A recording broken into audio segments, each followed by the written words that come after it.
मेरे दोस्तों, आज हम इस वीडियो में दिल्ली हाई कोर्ट के मोस्ट इंपोर्टेंट जजमेंट की बात करने वाले हैं। जी हां, अभी हाल ही में आया था। दिल्ली हाई कोर्ट ने साफ साफ क्लियर कर दिया कि भैया इस प्रकार की जो महिलाएं हैं ना, उनको मेंटेनेंस नहीं मिलेगा। जी हां, तो बने रहे मेरे साथ इस वीडियो में। मैं हूं Virendra Chauhan from Shaurya solution hub. तो इस केस को हम डिटेल में समझते हैं। पहले हम इस केस के फैक्ट समझ लेते हैं। भैया 21 अप्रैल 2014 को शादी होती है। शादी के कुछ दिनों के बाद हस्बैंड और वाइफ के अंदर डिस्प्यूट मैटर क्रिएट हो जाते हैं। जजमेंट का नाम है Niharika Ghosh versus state of Delhi. फिर हस्बैंड एग्रीड होकर भैया फैमिली कोर्ट के अंदर डिवोर्स की पेटिशन फाइल कर देता है। कंटेस्टेड डिवोर्स की पेटिशन फाइल कर देता है। एक तरफा डिवोर्स की पेटिशन उसने फैमिली कोर्ट में फाइल कर दी। फिर 22 मई 2015 को उसकी जो वाइफ है, जो वाइफ अर्निंग थी, जॉब करती थी, शादी से पहले भी जॉब करती थी और शादी के बाद भी वह जॉब करती थी। जैसे ही हस्बैंड डिवोर्स की पेटिशन डालता है, वह भैया रिजाइन दे देती है 22 मई 2015 को। 6 फरवरी 2016 को हस्बैंड डिवोर्स की पेटिशन विड्रॉ कर लेता है, क्योंकि हस्बैंड वाइफ दोनों एम्बिकली आपस में सेटलमेंट करना चाहते थे। ठीक है, लेकिन हस्बैंड अब वो सेटलमेंट करने के लिए मना कर देता है। फिर बीवी भैया पुलिस कंप्लेन कर देती है। इसके बाद हस्बैंड मई 2016 के अंदर भैया दोबारा कंटेस्टेड डिवोर्स की पेटिशन फाइल कर देता है। फिर बीवी डोमेस्टिक वायलेंस का केस फाइल करती है और Hindu marriage act section 24 maintenance की एप्लीकेशन फाइल कर देती है। तब कोर्ट में प्रोसीडिंग चलती है। हस्बैंड वाइफ दोनों अपना इनकम सर्टिफिकेट सब पत्र देते हैं। हियरिंग चलती है। बीवी ने पेटिशन के अंदर झूठ बोला था कि मैं जॉब नहीं करती हूं, मैं अर्न नहीं कर रही हूं। लेकिन हस्बैंड के पास प्रूफ था, सीडी थी। जिस ऑफिस में वाइफ काम करती थी तो उसकी सीडी बनाई हुई थी, वीडियो रिकॉर्ड करके एक सीडी बनाई हुई थी हस्बैंड ने कोर्ट में पेश कर दी। और हस्बैंड ने यह भी बोला कि जो मेरी वाइफ है, मेरी वाइफ एमए है, एमबीए है, पीएचडी है। शादी से पहले वह 12,000 रुपए अर्न करती थी, डायमंड ज्वेलरी शॉप में जॉब करती थी। शादी के बाद भी वह जॉब करती है।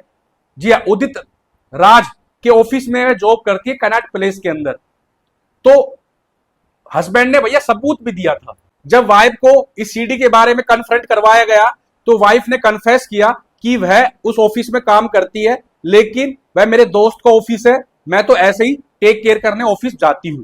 तो कोर्ट ने बोला भैया क्या आप चैरिटी करने जाते हो?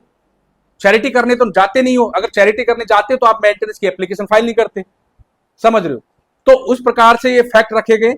कहने का मतलब है, बीवी है ना भैया पढ़ी लिखी थी, एमए थी, एमबीए थी, पीएचडी थी। शादी से पहले वह 12,000 रुपए अर्न करती थी और करंटली वह जॉब करती थी। लेकिन उसने मना करा पेटिशन के अंदर, मेंटेनेंस की पेटिशन के अंदर, कि भैया मैं अर्न नहीं करती हूं। तो भैया फैमिली कोर्ट ने उसकी जो पेटिशन है ना, हिंदू मैरिज एक्ट सेक्शन 24 की है ना, वो रिजेक्ट कर दी, डिसमिस कर दी। और फैमिली कोर्ट ने बोला कि भैया ये जो वाइफ है ना, अर्न करती है। क्या है? अर्न करती है। फिर जैसे सेक्शन 24 की मेंटेनेंस की एप्लीकेशन डिसमिस हो जाती है, फिर hearing MM court, metropolitan magistrate के सामने चलती है। फैमिली कोर्ट ने वाइफ की Hindu marriage act section 24 maintenance की एप्लीकेशन डिसमिस कर दी थी। उसी एप्लीकेशन, उस मेंटेनेंस की कॉपी को, डिसमिस हुई मेंटेनेंस की कॉपी को भैया एमएम कोर्ट में लगा दिया हस्बैंड ने। और मजिस्ट्रेट कोर्ट ने भी भैया वाइफ को मेंटेनेंस देने के लिए मना कर दिया।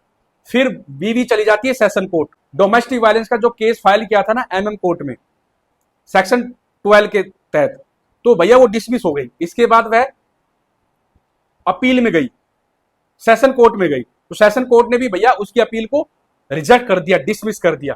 फिर बीवी भैया दिल्ली हाई कोर्ट चली गई। जी हाँ, दिल्ली हाई कोर्ट चली गई। अब कोर्ट में भैया हस्बैंड भी प्रेजेंट हुआ।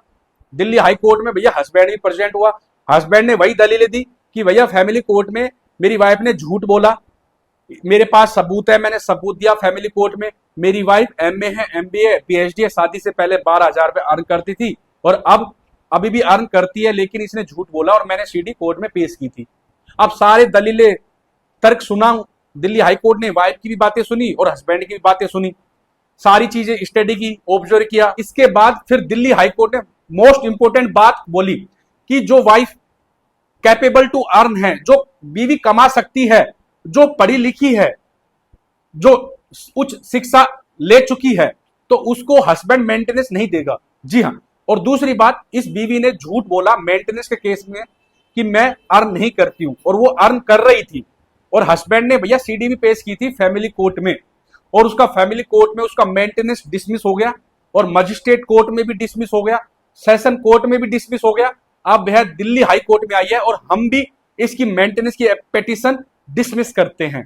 यह कहकर डिसमिस कर दिया दिल्ली हाई कोर्ट ने कि बीवी पढ़ी लिखी है, उसने उच्च शिक्षा ली है, हायर क्वालिफिकेशन है उसकी, ठीक है, वो कैपेबल टू अर्न है, वो कमा सकती थी, ठीक है, और कमा भी रही थी शादी से पहले और कमाती भी है। हस्बैंड ने प्रूफ कर दिया था कोर्ट के अंदर। तो इस कंडीशन के अंदर हाई कोर्ट ने भैया इस बीवी की मेंटेनेंस की एप्लीकेशन डिसमिस कर दी। मोरल ऑफ द स्टोरी, इस जजमेंट से हमें यह सीख मिलती है, अगर बीवी पढ़ी लिखी है, शादी से पहले कमाती थी, लेकिन शादी के बाद भी कमाती थी, लेकिन भैया जॉब छोड़ देती है जानबूझकर, या फिर कैपेबल टू अर्न है, जी हाँ कैपेबल टू अर्न है, वह कमा सकती है लेकिन कमा नहीं रही है, तो इस केस के अंदर वाइफ का मेंटेनेंस ऑर्डर नहीं होगा। जी हाँ, यह जजमेंट आया था सितंबर 2023 के अंदर। इस जजमेंट का यूज करो Niharika Ghosh versus state of Delhi. जी हाँ, और आप अपना मेंटेनेंस बचाओ।